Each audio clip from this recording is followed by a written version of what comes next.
সমস্ত প্রজ্ঞ মণ্ডলী তৎসহ আমার সামনে রয়েছেন আমার পিতামাতাগণ, তাই সকলের চরণে প্রথমে আমি প্রণাম জানাই। এখানে বলা হয়েছে মতুয়া আদর্শের উপরে কথা বলতে হবে।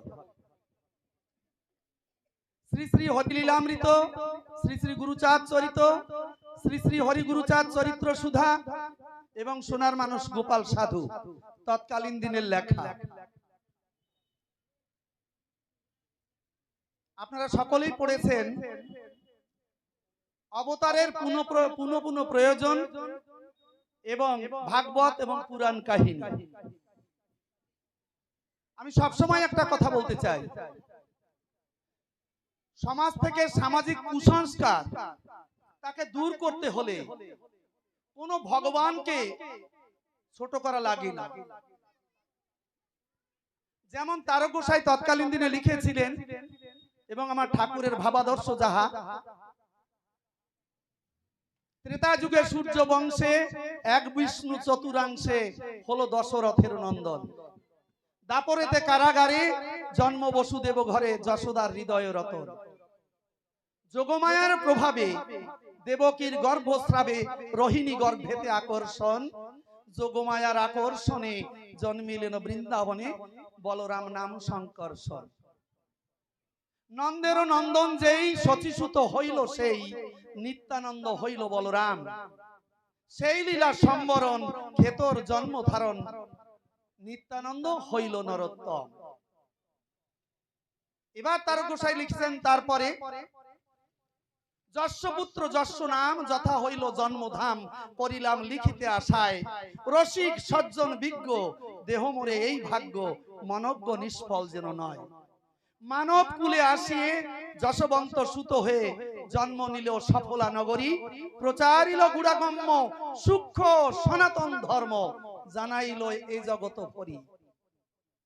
কোন ধর্মকে, এর আগে যত যত ধর্ম আপনারা দেখেন, বৌদ্ধ ধর্ম বলেন, যত যত ধর্ম এই পৃথিবীতে এসেছে, যখনই সংকীর্ণতার গণ্ডিতে যখন পা দিয়েছে তারা, তাদের সেই ধর্ম আস্তে আস্তে লোপ পেয়ে গেছে। ধর্মের প্রসার যত হবে, ধর্মের উদারতা যত হবে, তত ধর্ম প্রচার হবে, না হলে হবে না। কিন্তু আমরা সমাজে কিছু কুসংস্কার তা নিয়ে যখন আমরা আলোচনা করছি মতুয়ারা, আপনাদের কাছে ছোট্ট একটা কথা বলবো, এই যে মরা ফরা ইত্যাদি ইত্যাদি কিছু বলবো না। এই যে মা কিছুক্ষণ আগে আলোচনা করছে, মনে করেন ওই মায়ের একটা সন্তান হয়েছে। আপনারা তো জানেন যে ওই রাক্ষসগণ, নরগণ আর হচ্ছে দেবগণ, তিনটে গণ আছে কিনা মানে জন্ম নিলে। আর বলছে রাশি, কুম্ভ রাশি, বৃশ্চিক রাশি ইত্যাদি ইত্যাদি। আর বলছে ওইখানে যোগ দেওয়া হয়েছে, শুভ যোগ, অতিগণ্ড যোগ, বিৎপাত যোগ। রঞ্জিত দা আমাদের যে অ্যাঙ্কারিং করছেন যিনি সঞ্চালক, তিনি সব ভালোই জানেন। এইবার বলেন মা, আপনার একটা ছেলে জন্মগ্রহণ করেছে দেবগণ, শুভ যোগ বা শিব যোগে জন্মগ্রহণ করেছে, সিংহ রাশি। ওই জায়গা তো সেখানে ওই বেনি বান্ধবশীল বা কেউ তো লেখে নাই, এরপরে অসুজ হবে 15 দিন 20 দিন কেউ লেখে নাই। তো মা ও জায়গা তো লেখেন। আপনার ছেলে দেবগণ হয়েছে, আপনার ছেলে শিব যোগে জন্মগ্রহণ করেছে, শিবের অবতার রূপে জন্মগ্রহণ করেছে, সে কেমন করে অসহজ হলো? এ নিয়ে আমরা আলোচনা করছি। এবার যদি বলতে চাই শ্রীমদ্ ভাগবত গীতার যে আলোচনা, এ কথা বলতে গেলে সুভাষ তরফদার দাদা অন্তত 2 ঘন্টা 5 ঘন্টা, আমি 2 ঘন্টা আলোচনা করতে পারি। আপনাদের যে বারংবার আমি অনেক সময় বলে থাকি যে স্বয়ং অনাদি আদি গোবিন্দ বলেছেন, যজন্তে সাত্বিকা দেবান যক্ষ রাক্ষাংসি রাজসা প্রেত ভূত গণাংসান্নে যজন্তে তামসা জনাহা। এবার সাত্বিক ব্যক্তির মানুষ কাকে ভালোবাসে? ভক্তি বলছে দেবতাদের ভক্তি করে। যক্ষ রক্ষের পুজো করে কারা? রাজসিক ব্যক্তির মানুষ। আর তামসিক ব্যক্তির মানুষ বা ভক্ত যারা, তারা ভূত প্রেতের পুজো করে। শ্রীমদ্ ভাগবত গীতায় আছে বাবা।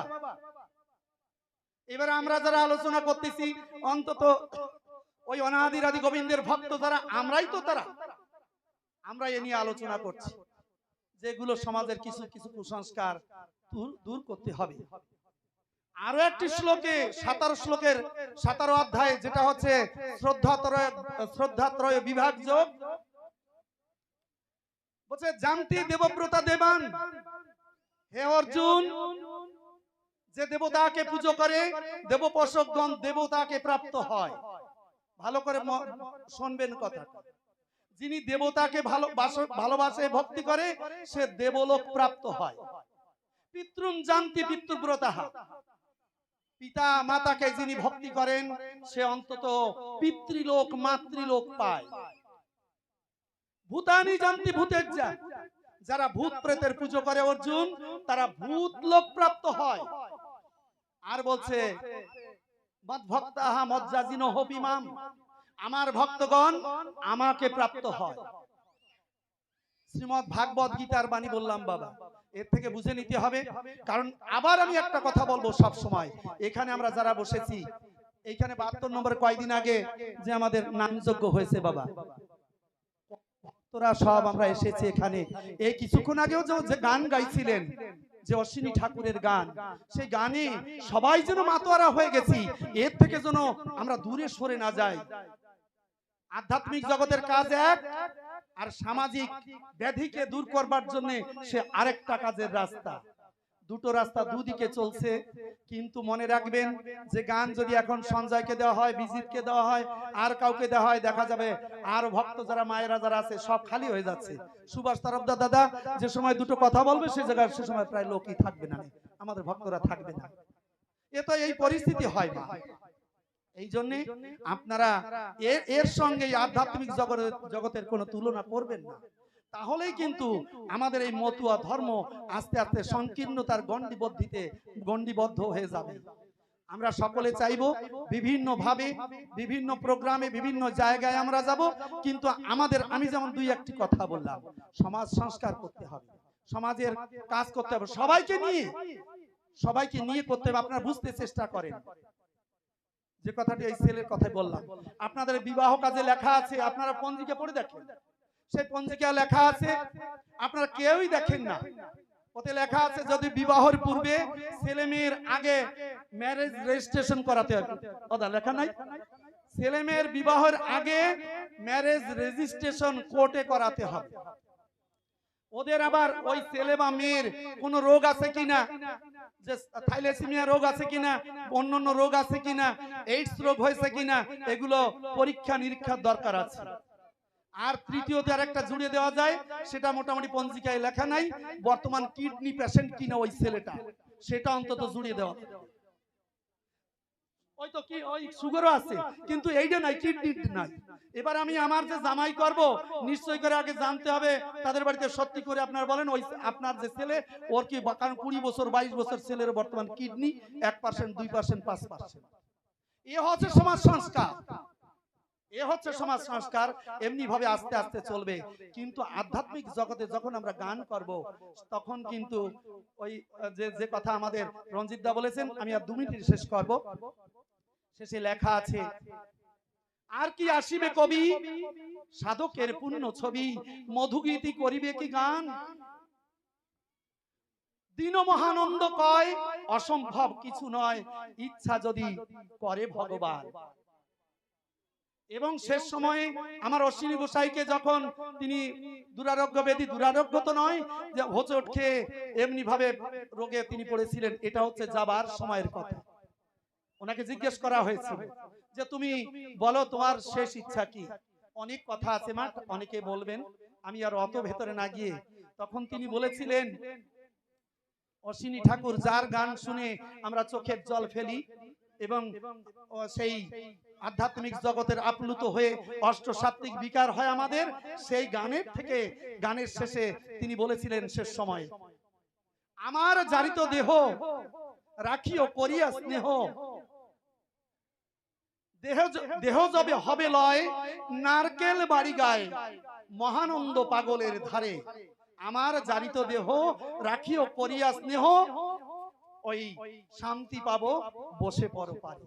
তার আমার অশ্বিনী ঠাকুরের গুরুদেব ছিলেন মহানন্দ পাগল, তাই তিনি বলেছিলেন, গুরুচাঁদ ঠাকুর বলেছিলেন, তাই ওরা কান্দি নিয়ে যায় রাজবৈদ্যের কাছে। আমার গুরুচাঁদ ঠাকুরের ইচ্ছা ছিল অন্তত নারকেল বাড়ি যাক, নারকেল বাড়ি যদিও ওর দেহ, কারণ আমি তো জানতে পেরেছি আমার অশ্বিনী পৃথিবীতে থাকবে না, ওই নারকেল বাড়ি যখন যাবে ওইখানে অন্তত মহানন্দ পাগলের কাছে অশ্বিনীর ওই শেষ ইচ্ছা অনুসারে মহানন্দ পাগলের কাছে সমাধি দেওয়া হবে তিনি বলেছিলেন। এবং আপনারা এখনো পর্যন্ত কেউ যদি ওই বাংলাদেশে যান তাহলে দেখবেন নারকেল বাড়িতে গোলক পাগলের বাড়িতে মহানন্দ এবং পাশে অশ্বিনীর সমাধি আছে। যাই হোক, আপনারা ভালো থাকবেন, ভক্তির ভাবনায় চলবো, আমাদের মন উদার করব। আমরা যে সবার সমস্ত জননী আমার জননী, সমস্ত পিতামাতা আমার পিতামাতা, এই চিন্তাধারা নিয়ে আমরা যদি চলি তাহলে নিশ্চয় করে এই মতুয়া বা হরিমত নিশ্চয় করে খাটো হবে না, দূর দূরান্তে চলবে। কিন্তু শেষে বলবো সমাজ সংস্কার কিছু করতে হবে, সেটা সময় সাপেক্ষ। আমরা করতে চাই, আমরা জানতে চাই, আমরা খালি করব না, অন্যান্য সম্প্রদায়ের যারা আছে আমাদের বাঙালি ভাইরা মায়েরা সবাইকে বুঝতে হবে যে কথাটা আমি বলেছি ওই ছোট্ট ছেলেটাকে দিয়ে। জয় হরি বল, গৌর হরি বল, জয় জয় শান্তি হরি সত্যভামা গুরুচাঁদ প্রেমানন্দে একবার হরিধ্বনি বলবন। জয় জয় তারকর্ষিনী গোলক হিরামন গোপাল সাধু বিচরণ পাগল প্রীতে হরিধ্বনি বলবন। সমস্ত ভক্ত বৃন্দ প্রীতি একবার হরিধ্বনি বলবন। হরি বল, হরি বল, হরি বল। এবারে বক্তব্যের জন্য আমি ডেকে নেব প্রদীপ বিশ্বাস।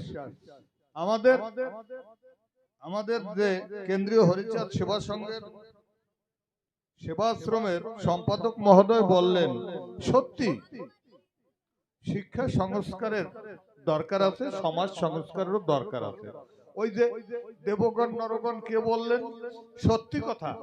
ওই পাদিতেও আছে লেখা, জ্যোতিষীর মতে শুদ্ধ দিন নাহি হয়, অতএব শিবর নাম তার বিনিময়। জয় হরিচাঁদ। এবার আমি ডাকছি প্রদীপ বিশ্বাসকে দ্রোণ।